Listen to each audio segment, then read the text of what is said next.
Guys, ito yung magaling na kilili na ginagamit ni tatay, oh.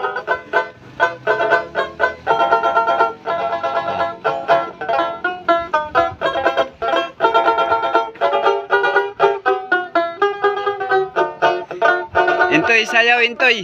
Ay, ang tatay no? Okay guys.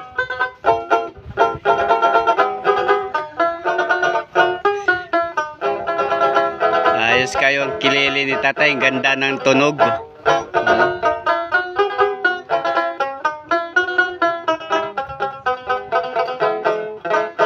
Guys, ito po si tatay oh, nanaykon. Ginsay manoy niya pati sa iyang kililing nga mabag-o. Pwede ra mo contact ni Miles guys. Ang iyang kililing, wala kayo daan na. Kailangan siya umabag-o.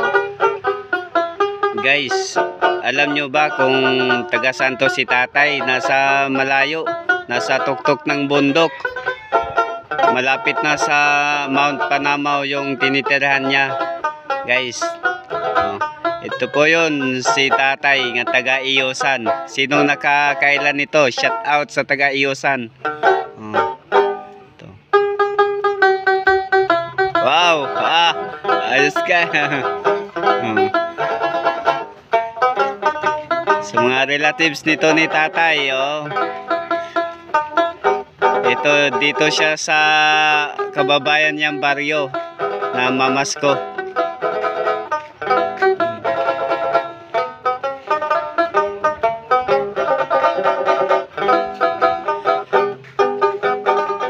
...100 miles ang kalayon sa ilahang gipuy-an ni tatay, guys, sa barangay Iyosan.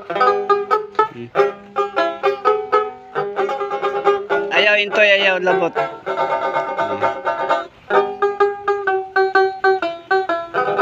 Sinong nakarelate nito ng magandang tugtog?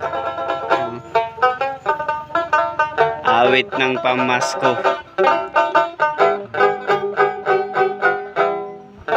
Okay, Merry Christmas. Thank you.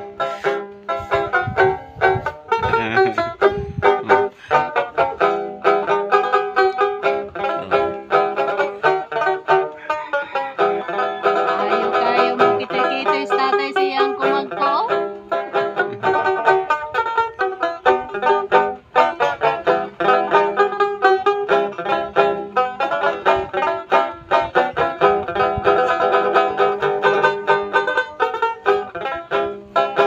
Alam nyo ba, member to si tatay sa unang panahon. Yung bata pa nila, yung tinatawag na rondalya, na string band guitar. Mo ni si tatay, member ni sa banda.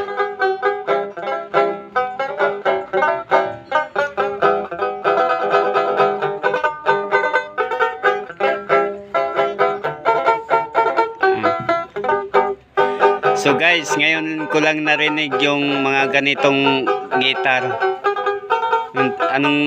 Yung tawag na kilili. Oh, thank you for watching, guys. Tay, ano po ang pangalan nato tayo? Sa'yo mo pangantay? Juanito Buka. Oh, shout out ni Tatay Juanito Boca. Oh, siya to ang magaling na rondalya band sa unang panahon. Oh, taga Iyosan. Oh. Guys, nakita ninyo ang iyang kililing na daan na kayo. So, kansay malumong kasing-kasing, pwede mo contact ni Miles. So, sinong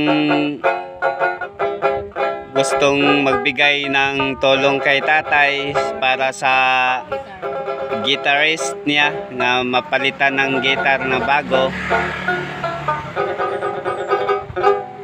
punta ka lang si Miles Calvis Sibaho para mapuntahan ko ulit si tatay sa kanilang bahay sa barangay Iyosan. Okay. Oh, ayos kayo pag gitik-gitik si tatay, ah.